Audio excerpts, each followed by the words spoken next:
정청래 당대표 당선과 민주당 지도부 분석. 정청래 대표 당선과 특표 분석. 2025년 8월 2일 더불어민주당 제2차 임시전국당원 대회에서 정청래 의원이 압도적인 득표율 61.74%로 신임 당대표에 선출되었다. 박찬대 의원은 38.26%를 기록하여 23.48%포인트 차이로 패배했다. 정청래 대표는 권리당원 투표에서 66.48%의 압도적 지지를 받았으며 국민선거인단 투표에서도 60.46%를 득표했다. 특히 권역별 권리당원 투표에서는 충청권 62.77%, 영남권 62.55%, 호남권 66.49%, 경기 인천 68.25%, 서울 강원제주 67.45% 등 모든 권역에서 60%를 넘는 지지를 받았다. 정청래 대표의 정치적 이력과 이념적 성향. 정청래 대표는 사선 국회의원으로 과거 친노에서 친문계를 거쳐 현재는 친명계로 분류된다. 문재인 당대표 때는 친문계로 변신했다가 2022년 친명계에 합류했다. 이재명 대통령에 대해서는 과거 이 지사가 그냥 싫다고 발언했으나 현재는 이재명 정부의 핵심 지지자로 변모했다. 그는 싸움은 제가 할 테니 이재명 대통령은 국정 운영에만 전념하시라며 강경한 개혁 드라이브를 약속했다. 최고위원 및 특별위원장 인선 분석. 정청래 대표는 당선 직후 3대 개혁 특별위원회를 즉시 가동한다고 발표하며 다음과 같이 인선했다.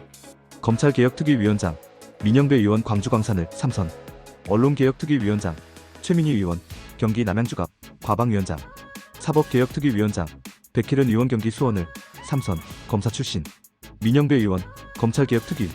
민영배 의원은 광주 광산을 3선 의원으로 민주당 내 강경파 모임인 국회공정사회포럼처럼의 소속이다. 그는 이재명 경기지사 시절부터 강력한 친명계로 활동해왔으며 2025년 3월 단식투쟁 중 건강 악화로 병원에 이송되는 등 적극적인 투쟁 활동을 펼쳐왔다. 최민희 의원 언론개혁특위. 최민희 의원은 현 과방위원장으로 20년 넘게 언론운동 현장에서 안티조선 운동을 이끈 대표적인 진보 언론인 출신이다. 월간 말기자 출신으로 민주언론시민연합 상임대표를 역임했으며 노무현 정부에서 방송위원회 부위원장을 지내는 등 언론개혁의 전문가로 평가받는다. 백혜련 의원 사법개혁특위. 백혜련 의원은 검사 출신 3선 의원으로 서울중앙지검 재직 시절 삼성물산 재개발, 비리 의혹 등을 파헤쳐 주목받았다. 2011년 이명박 정부에 의한 검찰의 정치적 중립성 훼손을 비판하며 검사직을 사직한 이력이 있어 검찰개혁에 대한 확고한 신념을 갖고 있다. 이재명 정부 개혁 의제와의 정합성. 정청래 대표 체제는 이재명 정부의 개혁 의제와 높은 정합성을 보인다. 1. 3대 개혁 추진 의지. 정청래 대표는 검찰개혁, 언론개혁, 사법개혁은 폭풍처럼 몰아쳐서 정광석화처럼 끝내겠다며 추석 전 10월 6일 완수를 약속했다. 이는 이재명 대통령이 언급한 추석 전까지 검찰개혁 제도의 얼개를 만드는 건 가능할 수도 있을 것이라는 발언과 일치한다. 2. 강력한 입법 추진. 민주당은 이미 방송 3법, 노란봉투법, 검찰개혁법안 등 핵심 개혁 법안들을 국회에서 처리하고 있다.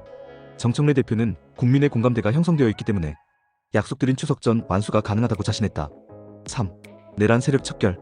정청래 대표는 내란 세력을 뿌리를 뽑아라는 시대적 명령을 강조하며 국민의힘에 대한 정당해산 심판 청구를 검토하겠다고 밝혔다. 이는 윤석열 전 대통령 탄핵 이후 내란 관련자 처벌을 추진하는 이재명 정부의 방침과 궤를 같이 한다. 당내 권리당원들의 지지와 반대 양상. 압도적 당원 지지. 정청래 대표는 모든 권역에서 60%를 넘는 권리당원 지지를 받았다. 이는 당원들이 강력한 개혁을 원한다는 의사를 분명히 보여준 결과다. 전당대회 현장에서 만난 당원들은 빠르게 내란 세력을 청산하라, 검찰 언론 개혁을 타협 없이 진행하라고 요구했다. 국회의원들의 복잡한 시선. 박찬대 후보는 국회의원들의 지지에 힘입어 대의원 투표에서 53.09%를 득표했지만 전체적으로는 패배했다.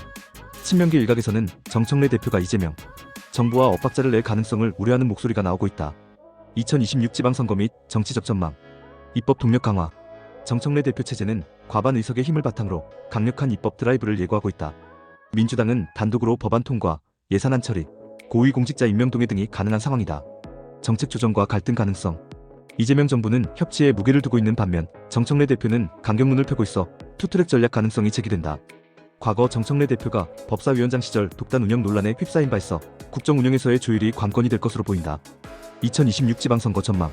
정청래 대표는 강력한 개혁 완수를 통해 2026 지방선거 승리의 발판을 마련하겠다는 전략을 세우고 있다. 특히 당원 주권 강화, 지구당 부활 등을 통해 풀뿌리 조직을 재건하겠다고 약속했다.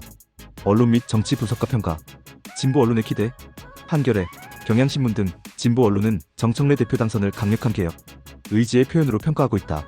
특히 3대 개혁 특위 구성을 전문성을 갖춘 적재적소 인선으로 보고 있다. 보수 언론의 우려. 조선일보, 중앙일보 등은 정청래 대표의 극자 테러리스트 발언 이력과 막말 논란을 지적하며 우려를 표명하고 있다. 국민의힘은 일당 독재 선전포고라고 강하게 반발했다. 정치 분석가 전망. 정치권에서는 정청래 대표 체제가 여야 대치 국면을 장기화시킬 것으로 전망하고 있다. 다만 강력한 개혁 추진이 중도층 이탈을 가져올 수 있다는 우려도 제기된다. 결론, 개혁 가속화와 정치적 리스크. 정청래 대표 당선은 이재명 정부의 개혁 의제와 높은 정합성을 보여주며 3대 개혁의 신속한 추진 동력을 확보했다는 점에서 의미가 크다. 민영배, 최민희, 백희련 등 전문성을 갖춘 강경. 개혁파를 특위위원장으로 임명한 것은 개혁 의지의 구체적 표현이다. 그러나 정청래 대표의 강경한 리더십 스타일과 과거 막말, 논란 등은 정치적 리스크 요인이 될 수 있다.